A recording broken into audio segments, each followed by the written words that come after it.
दोस्तों, ये कहानी बेहद इमोशनल है। वो विधवा जिसका शरीर बेचकर आश्रम में पैसे कमाए जाते हैं। उसकी शादी की उम्र ही क्या थी, वो 12 साल की और उसका पति 35 साल का। लेकिन विधवा होने के बाद भी उसे क्या मिला? अब भी वो नरक झेल रही है। एक नहीं, कई विधवाओं की कहानी है जो सच्ची घटना पर आधारित है। कभी कभी जिंदगी एक झटके में सब कुछ बदल देती है। सपने, रिश्ते, पहचान, एक पल में सब कुछ बिखर जाता है। और फिर शुरू होती है एक ऐसी कहानी जहाँ सफेद रंग सिर्फ गम का नहीं बल्कि उम्मीद का प्रतीक बन जाता है। कहानी शुरू होती है प्रिया से, एक सुंदर, पढ़ी लिखी और खुशहाल औरत जो कि एक सोशल एक्टिविस्ट भी है। आज उसकी शादी की 4थी सालगिरह है। कितने दिनों के बाद आज उसका पति कुमार घर वापस लौट रहा है, इसलिए प्रिया सरप्राइज प्लान कर रही है। आज वो बहुत खुश है, लेकिन एक पल में उसकी खुशियों को किसी की नजर लग गई और तभी एक कॉल आया कि एक एक्सीडेंट में उसके पति की मौत हो चुकी है और एक झटके में उसकी दुनिया ही चली गई। देखते ही देखते उसकी जिंदगी अंधेरे में डूबने लगी। एक तरफ पति के जाने के गम तो दूसरी तरफ ससुराल वालों का जहर। कल तक जो उसके पति का परिवार उसे प्यार करता था, आज वो उसे बोझ समझने लगे हैं। उनका कहना है अब ये घर तेरे लिए नहीं है। और वहीं उसके पति के बड़े भाई की गंदी नजर भी उस पर पड़ने लगी और अब वो उसका गलत फायदा उठाना चाहता था। वो किसी तरह अपने आप को बचाती है। उसने सुना कि उसके ससुराल वाले उसे वृंदावन भेजने की बात कर रहे हैं, इसलिए वो अगले ही दिन अपने ससुराल को छोड़ देती है और चली जाती है वृंदावन, उस शहर में जहाँ हजारों विधवाएं समाज से काट दी गई हैं। लेकिन प्रिया ने फैसला किया कि वो और विधवाओं की तरह नहीं रहेगी। वो अपने नियम खुद से बनाएगी। अगली सुबह उसके कमरे में एक औरत आई।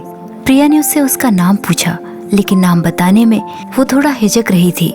दरअसल उसका नाम रूप है। वो अपना नाम इसलिए नहीं ले रही थी क्योंकि यहाँ उनका नाम कोई पूछता ही नहीं। सब विधवाओं को यहाँ माई कहकर बुलाया जाता है। उनका कोई नाम नहीं, कोई पहचान नहीं। सच कहें तो वो यहाँ जिंदा लाशें हैं। पहले तो रूप को लगा कि ये कोई इंटरव्यू वाली है, लेकिन प्रिया ने उसे बताया कि मैं आप लोगों की ही तरह एक विधवा हूँ, लेकिन मैं आपकी मदद करना चाहती हूँ। लेकिन रूप का कहना था कि तुम हमारी मदद कैसे करोगी, तुम्हें ये सच्चाई हजम नहीं होगी जो कुछ हमारे साथ होता है यहाँ। लेकिन प्रिया एक कोशिश जरूर करना चाहती है। रूप ने उसे अपना बीता हुआ कल बताया। उसका पति उसे बहुत प्यार करता था। उसकी जिंदगी हंसी खुशी गुजर रही थी। उसके 2 बच्चे थे, एक लड़का और लड़की। दोनों बड़े हुए और उनकी शादी हो गई। अपनी अपनी जिंदगी में वो बिजी हो गए और एक दिन रूप के पति की मौत हो गई। गांव की नाई की औरतें उसके घर आई। बिंदिया सिंदूर मिटा दिया, उसकी चूड़ियां तोड़ दी गई, बाल काट दिए गए और उसके कपड़े बदलकर हमेशा के लिए एक सफेद साड़ी पहना दी गई। सवाल यहाँ ये भी है कि ये नियम सिर्फ औरत के लिए क्यों बनाए गए हैं? यही रूल्स आदमियों पर लागू क्यों नहीं होते? यहाँ क्या कहा जाए, क्योंकि औरत कमजोर है, वो हर नियम मान सकती है। खैर, रूप ने बताया कि उसके पति के गुजर जाने के बाद उसके बेटी और बहू ने उसे घर से निकाल दिया। उसने सोचा कि उसकी बेटी तो उसका अपना खून है और वो उम्मीद लेकर अपनी बेटी के पास चली गई, लेकिन उसने तो अपने घर के अंदर भी नहीं जाने दिया। कहने लगी कि मैं अपने पति के घर भला तुम्हें कैसे रख सकती हूँ। और तब वो वृंदावन आ गई। रूप ने बताया उसे यहाँ 20 साल हो गए हैं। वो बाहर जाकर काम भी करती है ताकि उसका दाह संस्कार अच्छी तरीके से हो जाए। अगले दिन प्रिया रूप के साथ वजन आश्रम में जाती है, जहाँ वो देखती है कि बहुत सारी दान पेटियां बनी हुई हैं, जहाँ लोग विधवाओं के लिए दान करके जाते हैं। यहाँ 8 घंटे भजन करने में सबको पाव पाव भर राशन मिलता है। दान तो यहाँ बहुत सारा होता होगा, लेकिन इसका फायदा कोई और उठा रहा है। जिस दिन भजन नहीं किया, इन लोगों को खाने को भी नहीं मिलता। और ये है प्रमोद, आश्रम का पंडित। रूप का कहना है कि इसका पिता एक अच्छा आदमी था, लेकिन ये बहुत गंदा है। रूप वहाँ से चली जाती है और फिर प्रिया एक दीप्ति नाम की विधवा औरत के पास जाती है। उसे औरत क्या कहें, वो तो बेचारी कम उम्र की एक लड़की थी। प्रिया उसे कुछ पूछने की कोशिश करती है, लेकिन पंडित उसे इशारा करके वहाँ से जाने को कहता है। वहाँ प्रिया की पंडित से भी कुछ बहस हो जाती है, क्योंकि यहाँ पंडित झूठ बोल रहा था कि जो भी दान पुण्य का पैसा आता है सब विधवाओं को दिया जाता है। लेकिन ये सरासर झूठ था।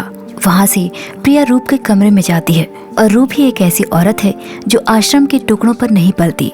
तभी वहाँ पर पंडित से छुपते छुपाते दीप्ति भी आ जाती है। रूप ने उससे कहा कि सच सच बताओ, कहाँ से आ रही हो।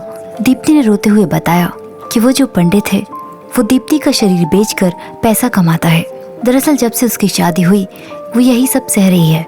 वो 12 साल की थी और उसका पति 35 साल का। हर वक्त वो उसे पीटता रहता था। जब एक दुर्घटना में उसकी मौत हो गई तो उसने भगवान का लाख लाख शुक्रिया अदा किया, लेकिन उससे भी छुटकारा नहीं मिला। उसके देवर उसके साथ गलत काम करते और जब वो प्रमोद पंडित उसके गांव विधवाओं की भर्ती के लिए आया तो वो उसके साथ यहाँ आ गई। लेकिन यहाँ भी उसे क्या मिला? वो खुद भी उसके साथ जबरदस्ती करता है और दूसरे लोगों के पास भेजकर उससे पैसे कमाता है। उसने अपने आप को कायर बताया कि मैं मरना चाहती हूँ, लेकिन मैं इतनी डरपोक हूँ कि मेरी हिम्मत ही नहीं होती। प्रिया उसकी बातें सुनकर वो अंदर से हिल चुकी थी कि आखिर औरतों के साथ इतना गलत भी हो सकता है। उसने इस बारे में कभी नहीं सोचा था, लेकिन यहाँ तो ये रोज की कहानी है। उनका मानना है कि हमारे पिछले कर्मों का हिसाब है और हमारी किस्मत में यही लिखा है। अगले दिन प्रिया कंप्यूटर सेंटर से निकलती है। तभी एक बच्चा उसका बैग छीनकर भागने लगा। माला नाम की औरत ने उस बच्चे से बैग छीना और प्रिया को लौटा दिया। प्रिया माला से बात करना चाहती थी कि हम यहाँ पंडित जी के घर में काम करते हैं और यहीं रहते हैं। इतना कहकर वो अंदर चली गई। यहाँ विधवाओं को घर का किराया भी देना पड़ता है। ऐसे कमरे जहाँ कहीं से भी रोशनी नहीं आती। 300 औरतों के लिए सिर्फ 3 वॉशरूम और वो भी इतने गंदे।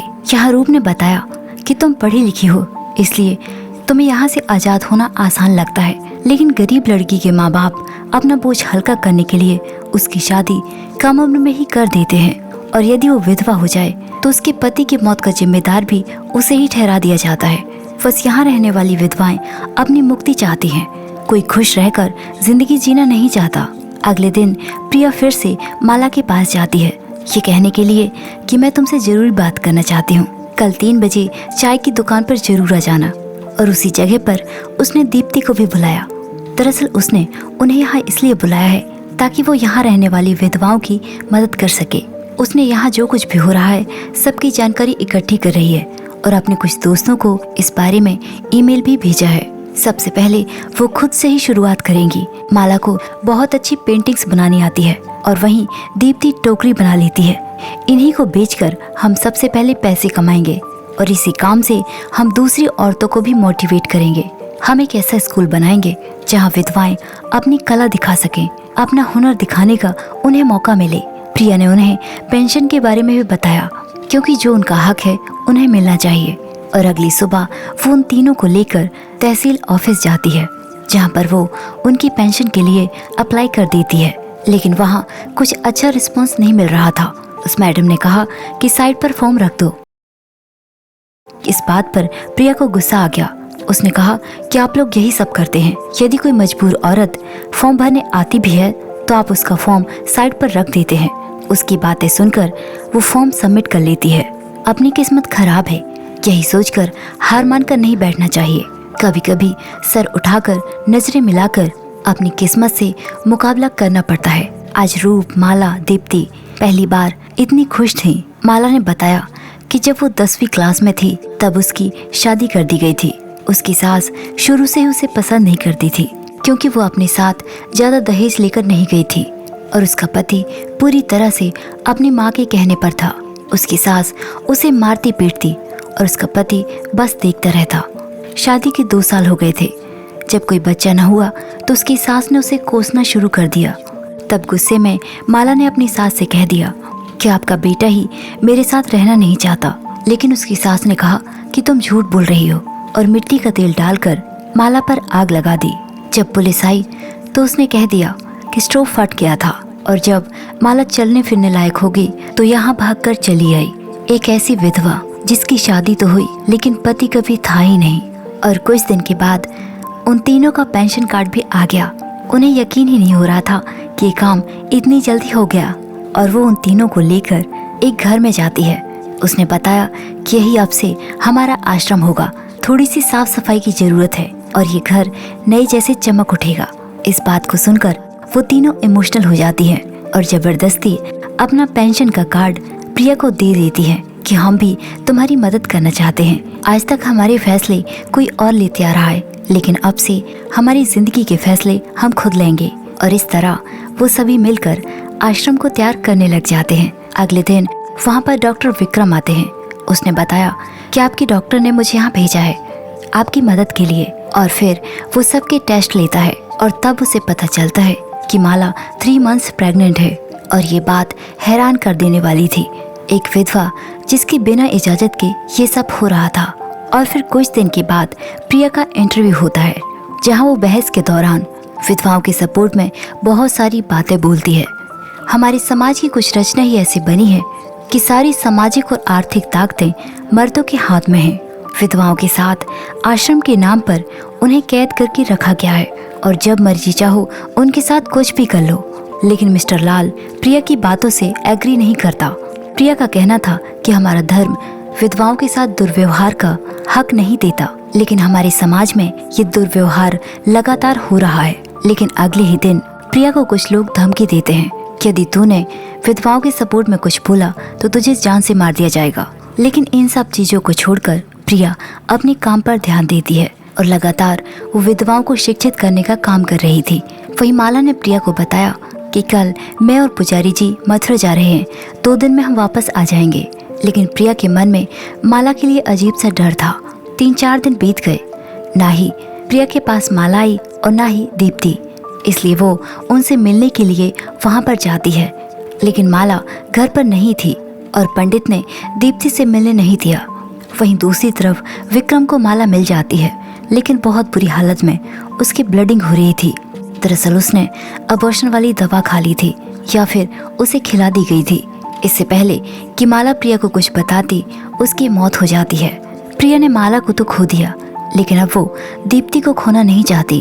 और फिर रात को प्रिया के पहचान वाले एक बच्चे ने बताया कि दीप्ति एक घर में गई है और वो सभी वहाँ पर जाते हैं और वो घर पंडित का था।